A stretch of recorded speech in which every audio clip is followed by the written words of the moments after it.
Hi everyone, welcome back to Banvi family vlogs. So ಇವತ್ತು ನನಗೆ ಹೊಸ ಕಂಪ್ನಿನಲ್ಲಿ ಜಾಯ್ನಿಂಗ್ ಇತ್ತು. ನನಗೆ ರಿಪೋರ್ಟಿಂಗ್ ಟೈಮ್ 9 o'clock ಇತ್ತು ಮತ್ತು ನನಗೆ ಜಾಯ್ನಿಂಗ್ ಲೊಕೇಶನ್ ಬಂದು ಕೋರಮಂಗ್ಲ ಕೊಟ್ಟಿದ್ದರು.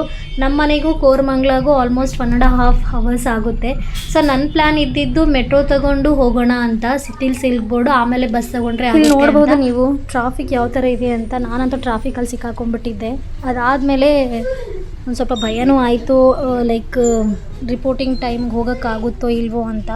ನಮ್ಮ ಹಸ್ಬೆಂಡು ನನಗೆ ಹೇಳ್ತಾಯಿದ್ರು, ಟೆನ್ಷನ್ ಏನೂ ತಗೋಬೇಡ, ಸ್ವಲ್ಪ ಚಿಲ್ಲಾಗಿರು, 10-15 minutes ಲೇಟ್ ಆದರೆ ಏನೂ ಆಗಲ್ಲ ಅಂತ. ಆದರೂ ನನಗೆ ಎಲ್ಲೋ ಒಂದು ಕಡೆ ಸ್ವಲ್ಪ ಟೆನ್ಷನ್ ಇತ್ತು. ನಾನು 8:50ಗೆಲ್ಲ ರೀಚ್ ಆದೆ.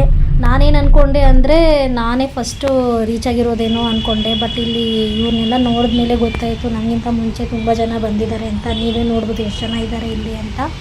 ಅದಾದಮೇಲೆ ನಮಗೆ ಸ್ವಲ್ಪ ಸೆಕ್ಯೂರಿಟಿ ವೈಸು ಸ್ವಲ್ಪ PAN card, Aadhaar card check ಮಾಡಿ ಕಂಪ್ನಿ ಒಳಗೆ ಬಿಟ್ಟರು. ಅದಾದಮೇಲೆ ನನಗಂತೂ ಆನ್ ಬೋರ್ಡಿಂಗ್ ಫಾರ್ಮಾಲಿಟೀಸ್ ಎಲ್ಲ ಕಂಪ್ಲೀಟ್ ಆಗೋಷ್ಟೊತ್ತಿಗೆ ಆಲ್ಮೋಸ್ಟ್ 6 o'clock ಆಗೋಯಿತು. ನಾನು ಅದಾದಮೇಲೆ ಹೊರಟ್ಬಿಟ್ಟೆ. ನೀವು ನೋಡಿ ಇಲ್ಲಿ ಯಾವ ಥರ ಇದೆ ನೈಟ್ ಟ್ರಾಫಿಕ್ ಅಂತ. ಆ್ಯಕ್ಚುಲಿ ನಾನು ಇಲ್ಲಿ ಯಾವುದೇ ಥರ ಲೈಕ್ ಕಂಪ್ನಿ ಇನ್ಫ್ರಾಸ್ಟ್ರಕ್ಚರ್ದು ವೀಡಿಯೋಸ್ ಏನೂ ತಗೊಂಡಿಲ್ಲ.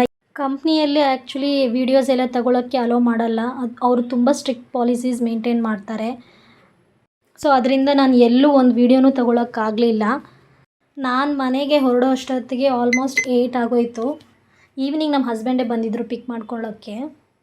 ನಮ್ಮ ಮಕ್ಕಳಂತೂ ವೆಯ್ಟ್ ಮಾಡ್ತಾಯಿದ್ರು, ಮಮ್ಮಿ ಪಪ್ಪ ಯಾವಾಗ ಬರ್ತಾರೆ ಅಂತ. ನಾವು ಮನೆಗೆ ಬಂದಮೇಲೆ ನಮ್ಮ ಮಕ್ಕಳಂತೂ ಹಠ ಮಾಡ್ತಾಯಿದ್ರು ಪೇಂಟಿಂಗ್ ಬುಕ್ ಬೇಕು ಅಂತ. ಅದಕ್ಕೆ ಅವ್ರ ಪಪ್ಪ ಪೇಂಟಿಂಗ್ ಬುಕ್ ಆನ್ಲೈನಲ್ಲಿ ಆರ್ಡರ್ ಮಾಡಿದರು. ಅದು ನೋಡಿ ಬರೋಷ್ಟೊತ್ತಿಗೆ ಯಾವ ಥರ ಎಕ್ಸೈಟ್ಮೆಂಟ್ ಆಗಿದ್ದಾರೆ ಆ ಬುಕ್ನ ರಿಸೀವ್ ಮಾಡಿಕೊಂಡು. ನೀವೇ ನೋಡ್ಬೋದು ಇಲ್ಲಿ. ನನ್ನ ಚಿಕ್ಕ ಮಗಳಿಗೆ ಪೇಂಟಿಂಗ್ ಅಂದರೆ ತುಂಬ ಇಷ್ಟ. ಅವ್ರ ಕ್ಲಾಸಲ್ಲಿ ಅವ್ರ ಮ್ಯಾಮು ಹೇಳ್ತಾ ಇರ್ತಾರೆ, ತುಂಬ ಚೆನ್ನಾಗಿ ಪೇಂಟ್ ಮಾಡ್ತಾಳೆ, ಕಲರ್ ಫಿಲ್ಲಿಂಗ್ ಅಂತೂ ತುಂಬ ಚೆನ್ನಾಗಿ ಮಾಡ್ತಾಳೆ. ಅವಳು ಸ್ಕೂಲಿಂದ ಬಂದ ತಕ್ಷಣ ಫಸ್ಟ್ ಕೆಲಸ ಮಾಡೋದೇ ಪೇಂಟಿಂಗು. ಅದಕ್ಕೆ ಅಂತಲೇ ಒಂದು 1/2 hour or 1 hour ಸ್ಪೆಂಡ್ ಮಾಡ್ತಾಳೆ. ಪೇಂಟಿಂಗ್ ಬುಕ್ ನೋಡಿದ ತಕ್ಷಣ ಅವಳು ಎಷ್ಟು ಎಕ್ಸೈಟೆಡ್ ಆಗ್ತಾಳೆ ಅಂತ ನೀವೇ ನೋಡ್ಬೋದು ಈ ವಿಡಿಯೋದಲ್ಲಿ.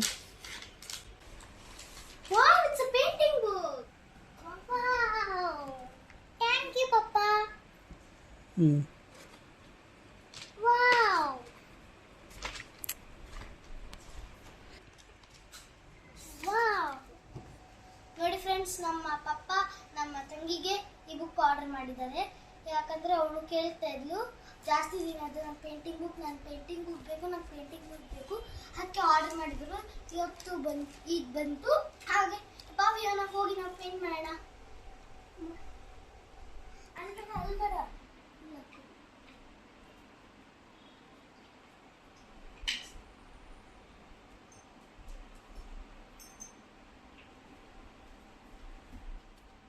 ನೋಡಿ ಗೈಸ್, ನಾವು ಈಗ ವಾಟರ್ ಪೇಂಟಿಂಗ್ಗೆ DOMS water colour tubes use ಮಾಡ್ತಾ ಇದ್ದೀವಿ.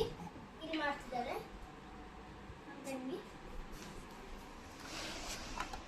ಇಲ್ಲಿ ನೀವೇ ನೋಡ್ಬೋದು ಎಷ್ಟು ನೀಟಾಗಿ ಬಾರ್ಡರ್ ಹಾಕ್ತಾ ಇದ್ದಾಳೆ ಅಂತ.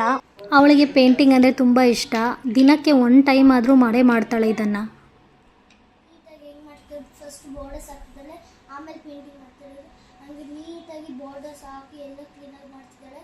ನಾವು ಈ ಗ್ಲಾಸ್ ಪೇಂಟಿಂಗ್ ಪ್ಯಾಲೆಟ್ ಯೂಸ್ ಮಾಡ್ಕೊತಿದ್ದೀವಿ. ಮತ್ತು ಹೆಲ್ಪ್ಫುಲ್ಗೆ ಗ್ಲಾಸು ಮತ್ತು ಅದರೊಳಗಡೆ ವಾಟರ್ ಇಟ್ಕೊಂಡಿದ್ದೀವಿ. 2 brushes ಹೆಲ್ಪ್ಫುಲ್ಗೆ ಅಲ್ಲ, ಮತ್ತು ಅದು ವಾಶ್ ಮಾಡ್ಕೊಳೋಕ್ಕೆ ಅದರೊಳಗಡೆ ನೀರು.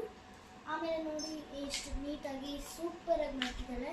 ಇದೇ ಫಸ್ಟ್ ಟೈಮ್ ಅವಳು ಮಾಡ್ತಿರೋದು. ಇದೇ ಟ್ಯೂಬಲ್ಲಿ ಇದು ಹಾಕ್ಕೊತಿದ್ದಾಳೆ ಪೇಂಟಿಂಗ್ ಪ್ಯಾಲೆಟು ಹೆಲ್ಪ್ ಮಾಡುತ್ತೆ.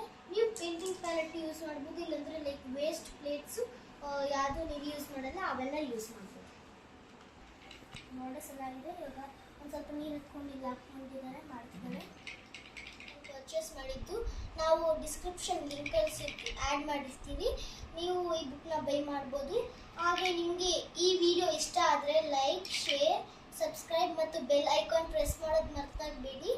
ಬೆಲ್ ಐಕಾನ್ ಪ್ರೆಸ್ ಮಾಡಿ ಮೋರ್ ವೀಡಿಯೋಸ್ ವಾಚ್ ಮಾಡಿ. Thank you for watching my YouTube video.